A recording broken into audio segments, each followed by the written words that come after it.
So today we're here to celebrate another year of progress, and all of this progress and the work of the Indiana Medical History Museum is not possible without financial support from all of our donors and members. So we want to thank them today. That's the annual meeting part. We'll be giving you a brief update. Many of you guys here with us today are members, online and here in person. We also have a number of board members here, so I want to thank all of you guys for coming and for helping us throughout the year. This is an opportunity for us to extend a special and deeply heartfelt thanks to all of you, but we're also here to acknowledge one very special longtime supporter and volunteer of the museum for whom this annual lecture is named. Glenn B. Mather, MD, graduated from IU School of Medicine in 1959 and was a respected pathologist in Bloomington, Indiana, beginning in 1964. He was a teacher and a volunteer, serving on a number of boards of directors, including for many years here at the Indiana Medical History Museum and the Indiana State Archives. Dr. Mather passed away in June of 2009, and this annual lecture was established in his memory in 2010. His passion and dedication is still remembered today. So now I'm going to turn things over to our wonderful board president, Jane Schultz, PhD, who's going to speak for just a few minutes, and then we'll get on to the main. Thank you, Sarah. Well, welcome. We're so pleased that everyone is here this afternoon, taking a bit of time out of their day to enjoy our beautiful 19th century amphitheater. My specialty area as an instructor at IU was in the 19th century. So I really love coming into this room. I feel like this is where it really happens for me. So I'm glad that you're here to join us. And like Sarah, I want to thank every one of you who are here for being such great supporters of the museum in all the various ways that you do that. Not the least of which is that you give us your money every year. So thank you for that. Just to say a few words about what we've accomplished over the last year, and Sarah will add things if I skip over anything, I'm quite sure. But first, I would say that we finished an important grant that was offered to us by the National Endowment for the Humanities to restore our artwork, to conserve it. That was one of the things that this grant did. It allowed us to get this room in particular plastered. It allowed us to get all these lovely shades that you see around the museum. And it really gave us help with a volunteer who helped us accomplish these things. So all of that was very nice for us. We also made a bunch of technology upgrades in our office, which were important to have good equipment that we could depend on. So that was a really nice thing as well. We also, well, we got a book scanner in that, Sarah tells me, which is quite interesting because we have all these wonderful, many of them, 19th and early 20th century medical texts that we can now scan when we need to, or when a scholar comes and uses our collection. They have that capacity. So that's also helpful. Thanks, Jane.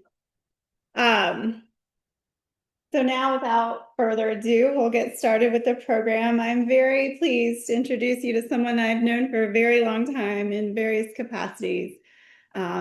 She has a lot of different talents and interests, and whether it's like sci-fi conventions or, preservation conferences, we run into each other all the time. Adrienne Provenzano is an accomplished researcher, performer, and educator. Some of you may remember Frankenfest back in 2018. We hosted that here with Indiana Humanities as part of their One State, One Story program.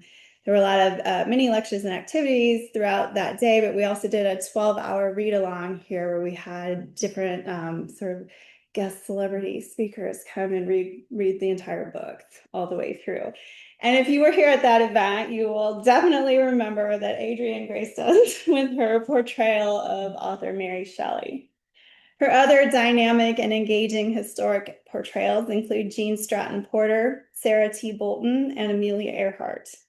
She's presented at schools, libraries, museums, historic sites, nature centers, and other educational facilities.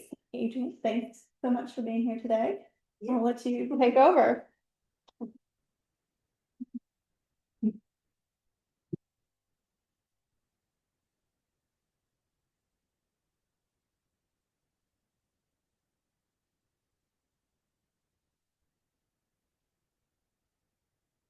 Let us sing as we go, votes for women. Let us sing as we go, votes for women. Though the way may be hard, though the battle be long, yet our triumph is sure. Put your heart into song, into cheering and song, votes for women. For the right will prevail over wrong. See, the banner is bright streaming o'er us, and the border ride lies open before us. Let the trumpets be blown, let our purpose be known. Put your voice and your soul in the chorus. Let us sing as we go, votes for women. Let us sing as we go, votes for women. Though the way may be hard and the battle be long, yet our triumph is sure. Put your heart into song, into cheering and song, votes for women. For the right shall prevail over wrong. Well, thank you for inviting me here today to speak and sing just a bit for you. I am certainly not a professional in any way, but to sing a suffrage song for you all reminds me of those meetings not so long ago when we would often begin and end with song, and throughout our suffrage battle, we indeed were heartened by songs such as these. This one came from the Hull House song collection. You may well know the work of Miss Jane Addams in Chicago and all the good works she has been doing there for many years, and as well part of the suffrage movement. It is a pleasure to be here with you today in Indiana. I am Indiana born, bred, and raised, and as Sarah T. Bolton, our unofficial poet, once remarked, the winds of heaven never fan the circling sunlight, never span the border of a better land than our own Indiana. I will have remarks for you today about civics, suffrage, and health, and it is such a beautiful auditorium that we are all gathered in today. After my remarks, I will entertain questions and hopefully have a few thoughtful answers for you as well. I am here to speak with you on matters of democracy. And what better place to begin that discussion with a recitation of the 19th Amendment, that granting women the right to vote in 1920. The right of citizens of the United States to vote shall not be denied or abridged by the United States or by any state on account of sex. Congress shall have power to enforce this article by appropriate legislation. Well, how could that happen? How could our Constitution be changed?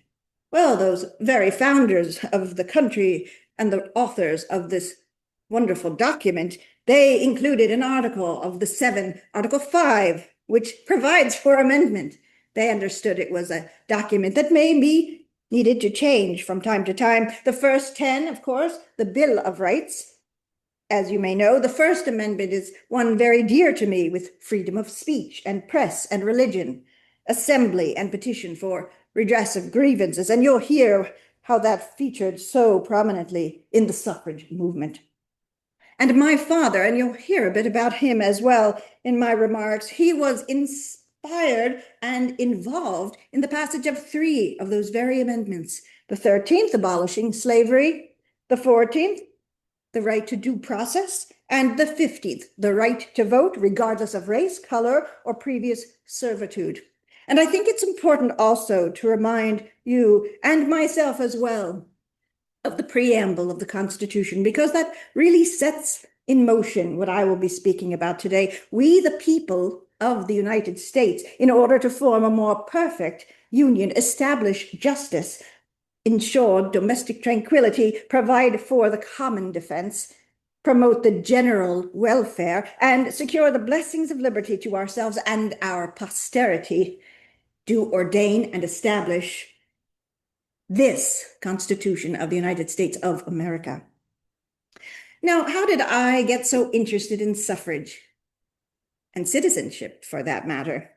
Well, I owe much of that to my parents, and I'll tell you a little bit about them. My mother, her name was Laura Giddings, and then Laura Giddings Julian after she married my father. She was the daughter of Joshua and Laura, and she was born in Ohio, and my grandfather, her father, was a congressman. So I come to an understanding of the Constitution and its importance that way. Of course, she married my father in 1863 and has been described as a woman who had a mock dignity of being and a stateliness about her. She was a woman who was educated, which was unusual for a woman born in the 1830s, of course, at Oberlin and Antioch colleges. And she also spent time in Washington, D.C., and at positions in Montreal. She received a training in political affairs in that way that was quite unusual among women. And to my father, she was his constant companion and his trusted advisor in all questions, public and private. My father, George Washington Julian, what a name for a congressman, of course.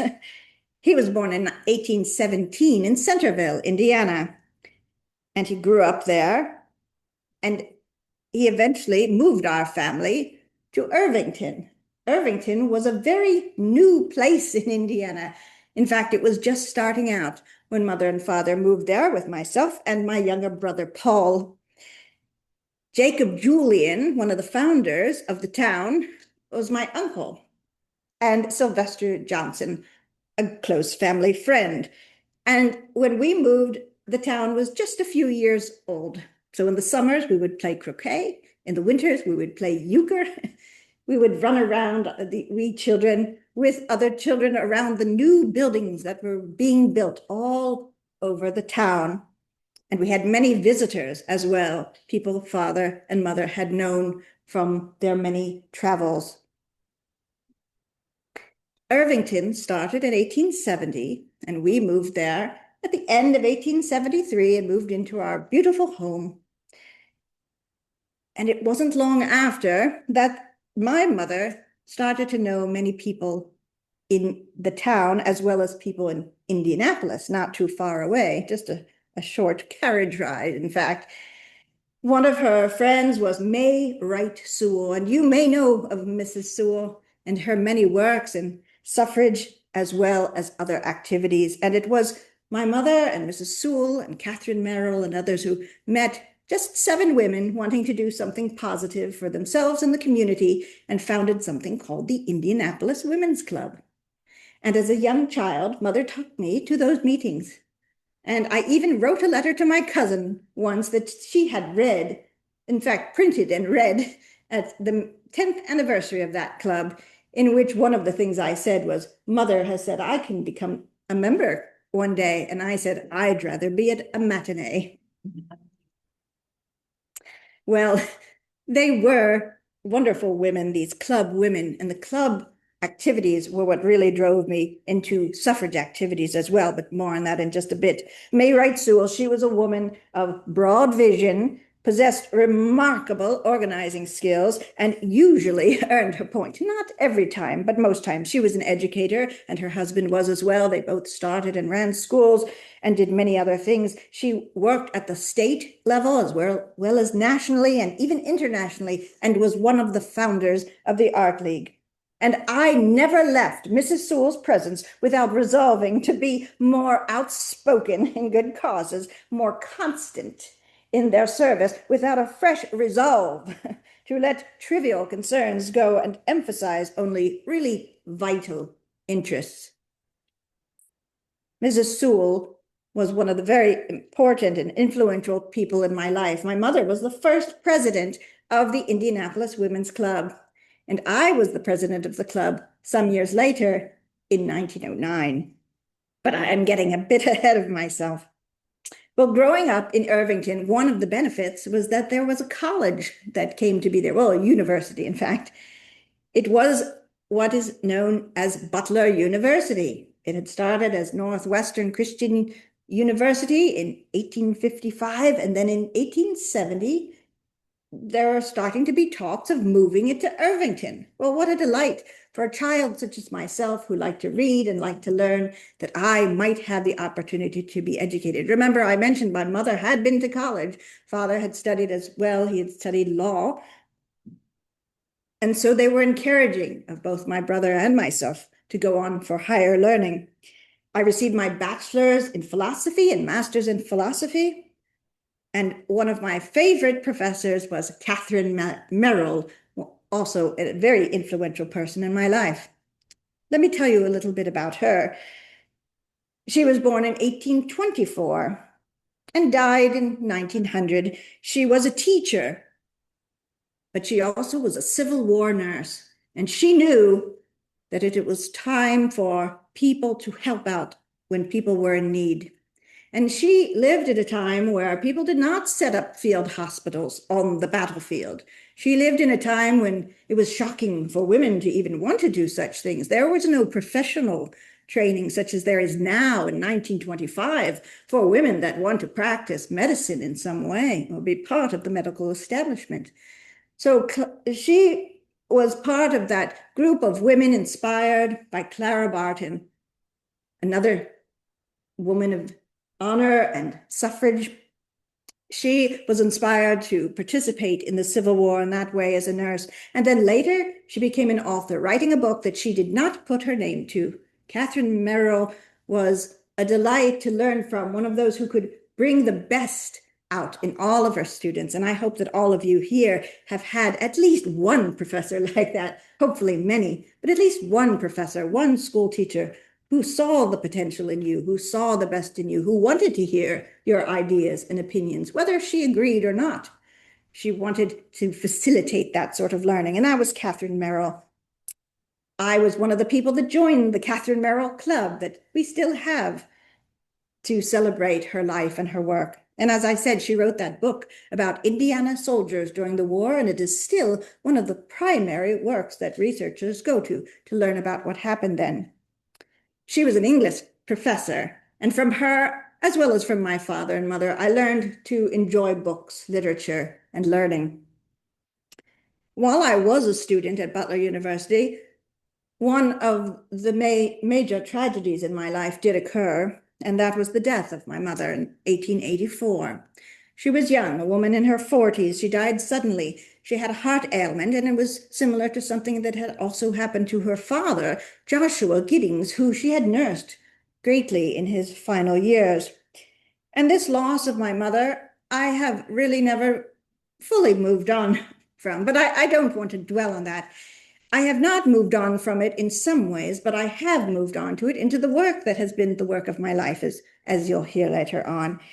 Even with those brief 18 years with her in my life, she has inspired the rest of it. In 1885, after I had received my master's degree, my father received an appointment from the President of the United States to go to New Mexico Territory and become the Surveyor General.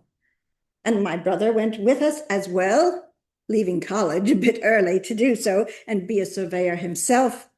And it was there in Santa Fe, where we lived for several years, that I met my husband, Charles Clarke, who was an attorney, but at the time working as a surveyor there.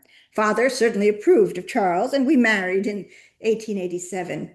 In 1889, we all moved back to Irvington, to the big house, and that's where I've spent the rest of my life. Those last 10 years of my father's life, I was involved very much in caregiving activities. Of course, we were fortunate to have staff, which would help in many ways with our life and lifestyle. But still, I spent so much time reading to my father, so much history. He loved to hear me read that I formed a decided taste for it and have been happy to continue my love of history ever since. In 1889, I worked with him to create selected papers and speeches, a publication that I edited, but we together decided which speeches and papers would be included, and they were the ones that were controversial. Father changed political party several times over his lifetime, going where his principles carried him. And so we included those. More about that in just a moment. It wasn't all about caregiving responsibilities for those last 10 years of his life. In 1890, the building known as the Portrayal was built. Mrs. Sewell had decided that women should put forth their own money into a stock company and build their own building so that the Women's Club and other groups could have its own place to meet. Now, I must tell you, the Women's Club did not talk about suffrage, did not discuss religion at all. We were a literary society. We discussed the arts and other matters. But it was very important that we have our own place. And so eventually it was built. In 1892, I decided I would start my own club, a women's club in Irvington.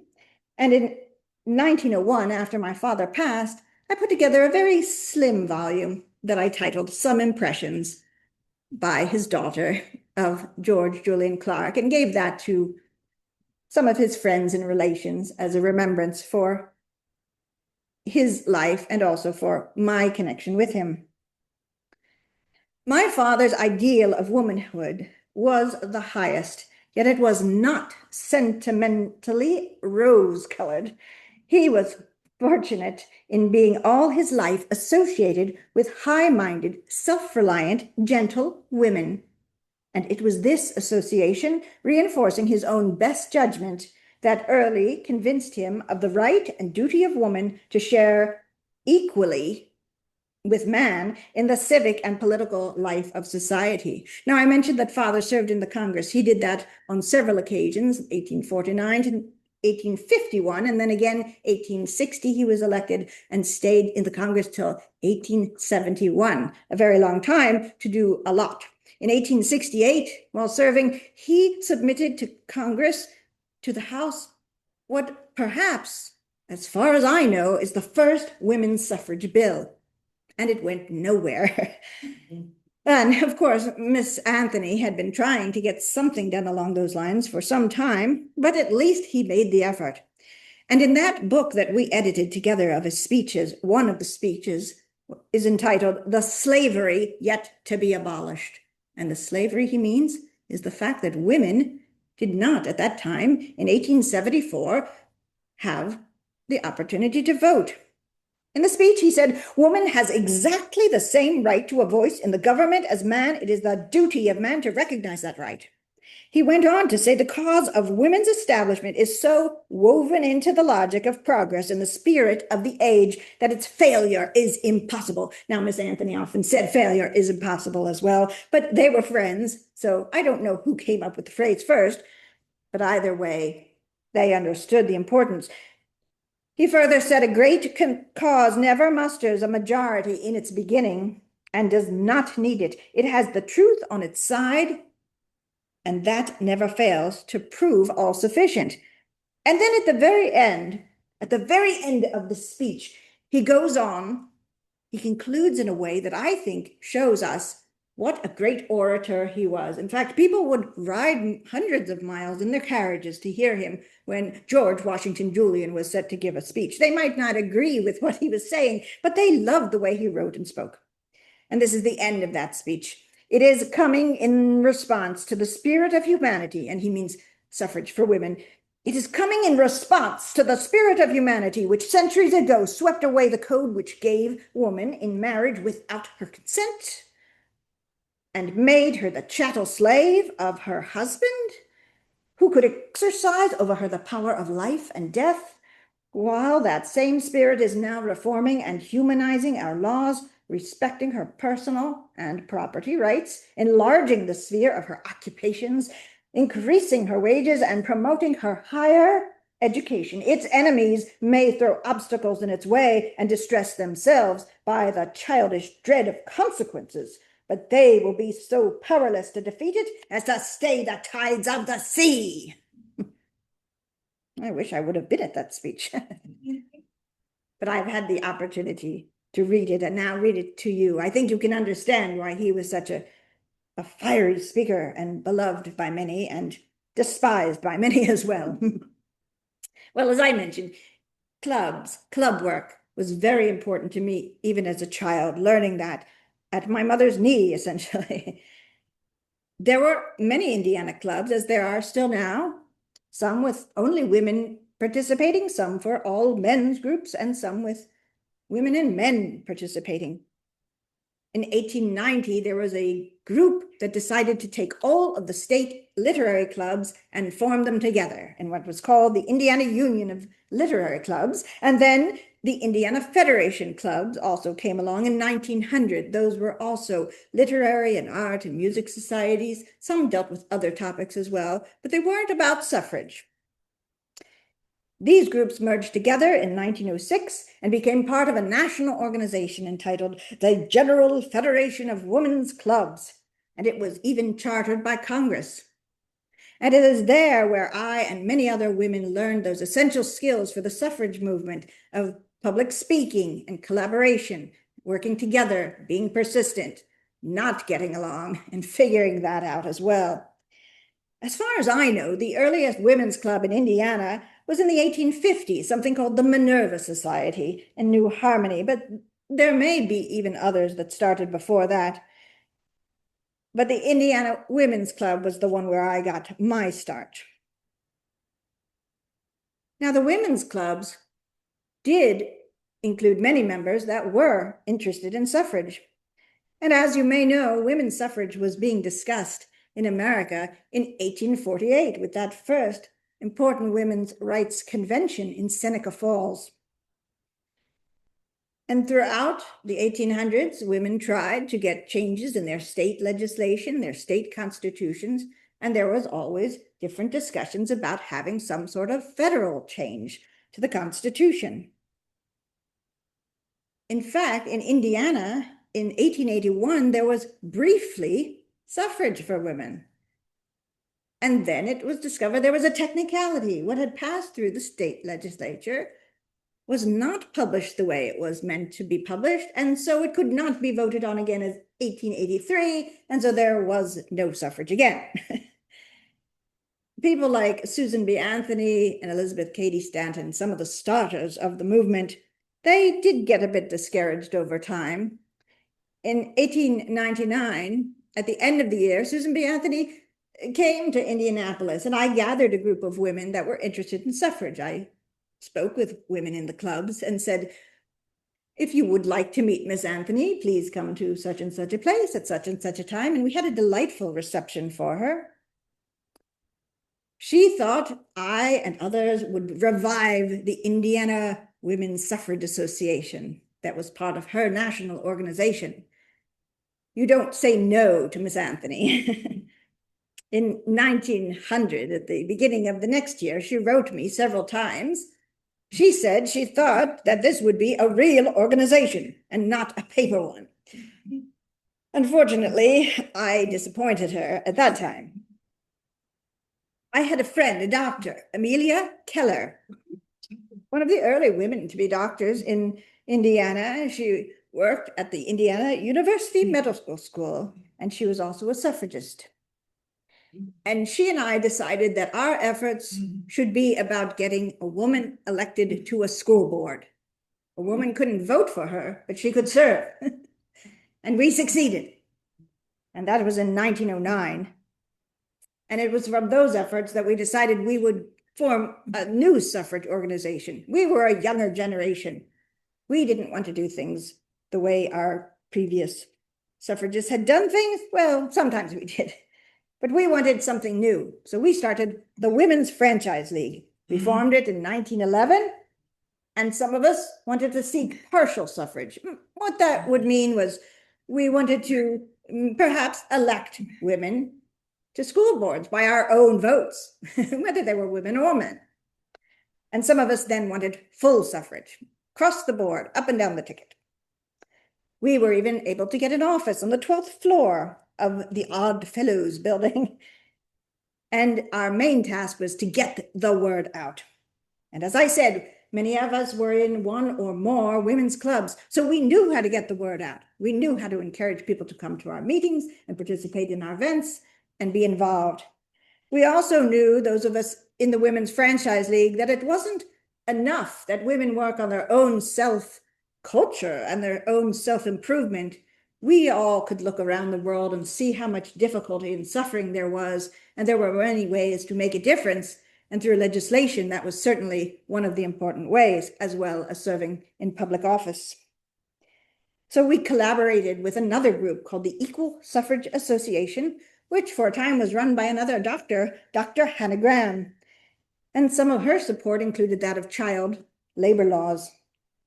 We also worked on various public health issues, such as fighting tuberculosis. It is still indeed a scourge, but we did our part as well to help. And our overall goal was to forward the welfare of Indiana communities and promote the interests of women as well as their children. In 1912, we had a convention in Indianapolis, and I was pleased to report about it in the Indiana Star, in the Indianapolis Star. I have worn many hats throughout my life, and one of which is as a journalist. Since 1911, I began writing the occasional column for the Indianapolis Star, and I wrote at that time about how many women had become doctors and dentists and ministers and more since that first Women's Rights Convention in Indiana, which was in 1851. We got the word out in many other ways. My favorite was the time we took an automobile tour. Mrs. W.T. Barnes had a car and she knew how to drive it. And she took several of us and we drove to Allisonville and Westfield and Noblesville and Nora, and we stopped at all of those places, and our car was decorated with peonies, the state flower, and we had leaflets and flyers that we gave out to gentlemen and gentlewomen and met with others at libraries and tried to bring them into the suffrage cause. Also, that same year, we had a small parade, believed to be the first women's suffrage parade in Indiana. And we marched to the sanatorium that was run at the time by Dr. Fletcher and Dr. Mary Spink. And they had a delightful garden party for us there, at which I spoke briefly and said, "It is manifestly unfair in a democratic republic that half of the people are excluded from participating in public affairs." Again, that was a collaboration between the Women's Franchise League and Equal Suffrage Association.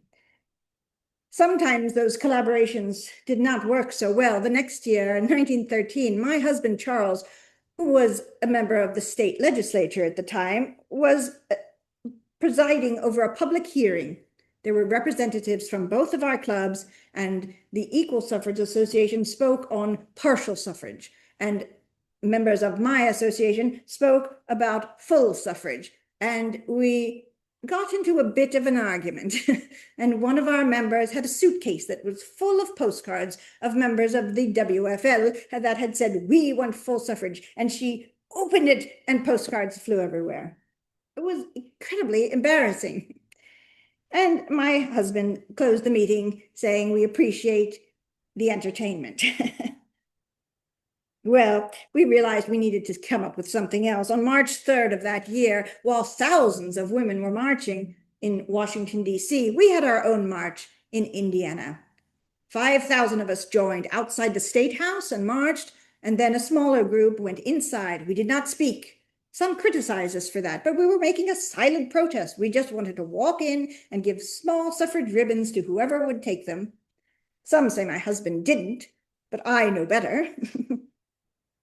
In October, the Indiana Federation of Clubs, at last, endorsed suffrage. This was very important for us, and there were more parades the next year in 1914, and we also met with members of the National Association of Colored Women's Clubs at their convention in Indianapolis.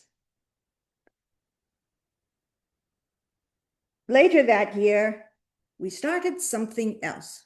Now, it sometimes helps to have a husband who is working at the legislature. He understood what goes on there and was able to help secure us a room for the Women's Legislative Council. We brought together many different groups representing more than 50,000 women across the state. We were there. We were in the State House. We could not vote, but we could be in the building. We could write and research and report and meet. And we could, of course, submit legislation. So we continued our work that way. And I was exhausted later in the next year and had to take a few weeks out, as well as some of the other suffragists. Like my father, I did not know when to stop sometimes in my activities. But once I was back in Indiana, I came back to be part of the club movement again. I supported a candidate who was the president for the Federation, who was liked by some and not others. Another person supported someone else, and it was another fiasco. But this sort of work must require patience and endurance and resilience and strength. So I did not leave the club movement or the suffrage movement. I persisted and learned from it. And by 1917, wouldn't you know, 2 bills had passed through the Indiana State Legislature, granting partial and hopefully by 1919, full suffrage. And then they were overturned. But something had happened in the interim. Women had registered to vote. Because while it was briefly on the books that women could vote, at least partially, for some offices, why not register? And that got them a little bit of practice for what came a few years later. Resilience, very important. Something else that was happening throughout the country was that there were different states being added over time. And many of those Western states were granting women the right to vote. By 1918, there were a number of states that granted partial or full suffrage. And it's awfully hard to tell people that some of you can vote for the president and some of you cannot. So that was a little bit on our side as well. Something else that happened in that decade, as you know, was the Great War. Now it's 1925, a year is drawing to a close. Next year will be the 150th anniversary of our country. We have had experience with various wars, but this one was a particularly frightening and deadly one. Women were involved in war work in many ways. Now, before the United States joined the Women's Franchise League and some of the other groups, we had meetings about peace. We did not want war anywhere. But once war was declared by the president, we knew we had a responsibility, a civic duty. One of the suffrage flyers that was put out said, "The country is asking of women's service as farmers, mechanics, nurses and doctors, munition workers, mine workers, yeomen, gas makers, bellboys, messengers, conductors, motormen, army cooks, telegraphers, ambulance drivers, and advisors to the Council of National Defense. And women are asking of the country enfranchisement. Are the women going to get it?" Well, they did. We did. Not too long after that. In fact, it was the National Association of Women's Suffrage that started the initial National League for Women's Service, even before the Council of National Defense added a women's committee. We were ahead of the game on that. And Dr. Anna Howard Shaw was our leader in that national regard. And Dr. Keller here in Indianapolis was in charge of the state registration.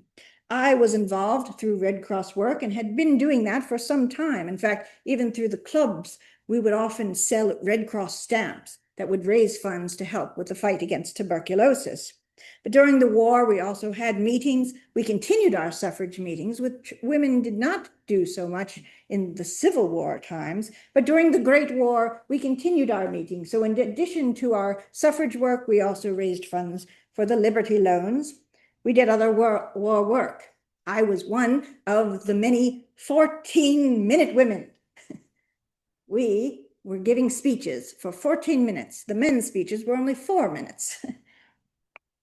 We would talk about food conservation. We would talk about public health matters. We would talk about child welfare. We would get on the interurbans of the trains, sometimes in cars as well, and go wherever we were directed. Every day it would be published in the paper. These are the 14-minute women. Here's where they will be speaking. And this gave more people to understand what women could do in support of our country.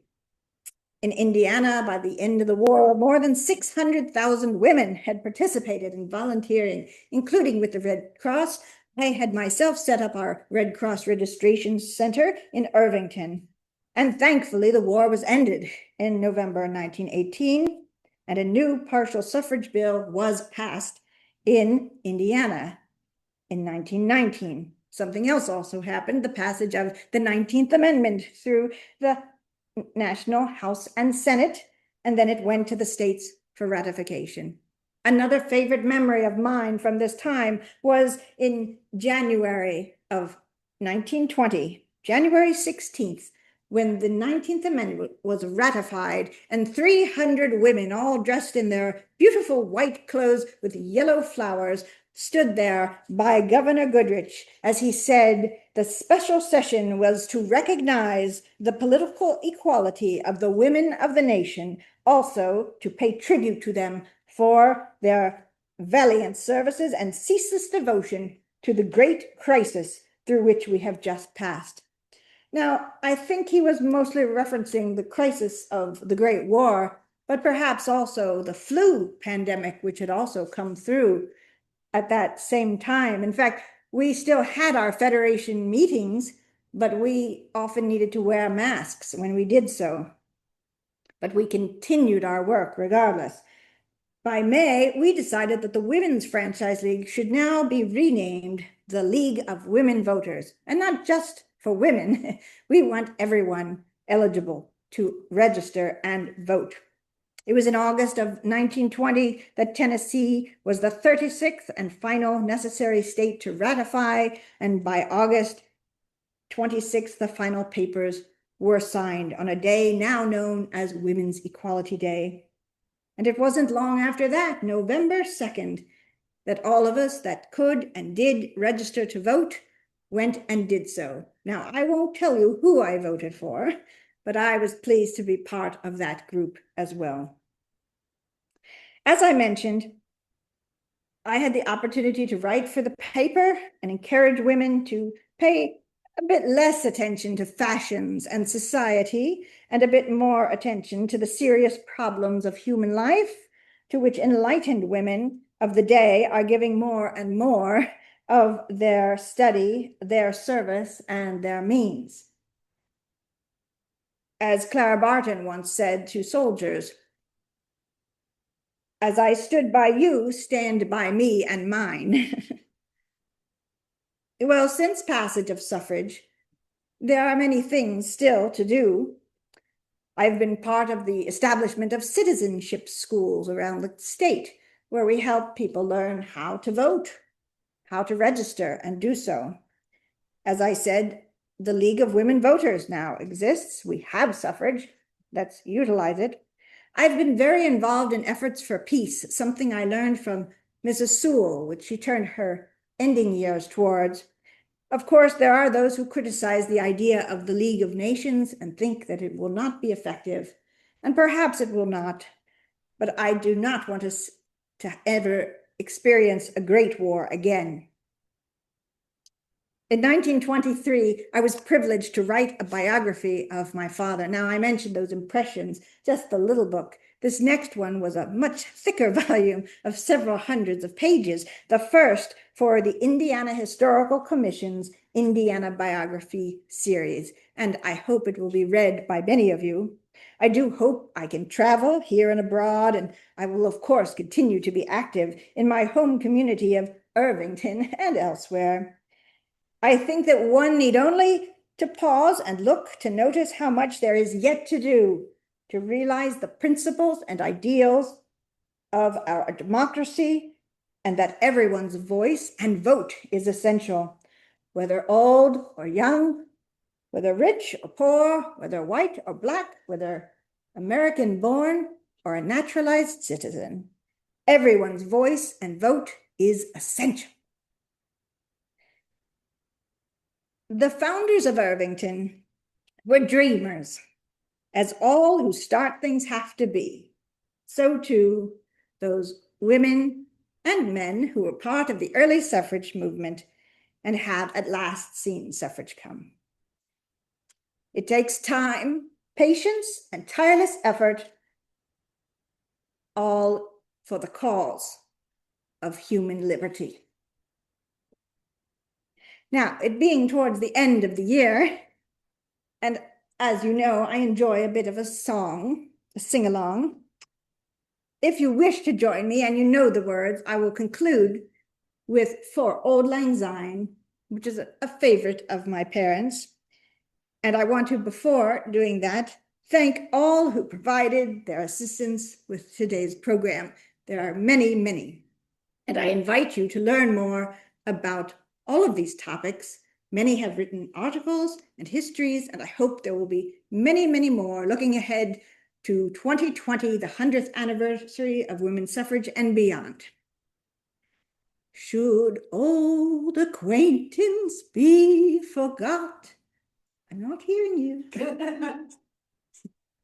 Should old acquaintance be forgot and never brought to mind? Should old acquaintance be forgot in days of Auld Lang Syne? For Auld Lang Syne, my dear, for Auld Lang Syne, we'll take a cup of kindness yet for Auld Lang Syne. And there's a hand, my trusty friend, and gives a hand of thine, and we'll take a right good willy walk for Auld Lang Syne, for Auld Lang Syne, my dears, for Auld Lang Syne. We'll take a cup of kindness yet for Auld Lang Syne.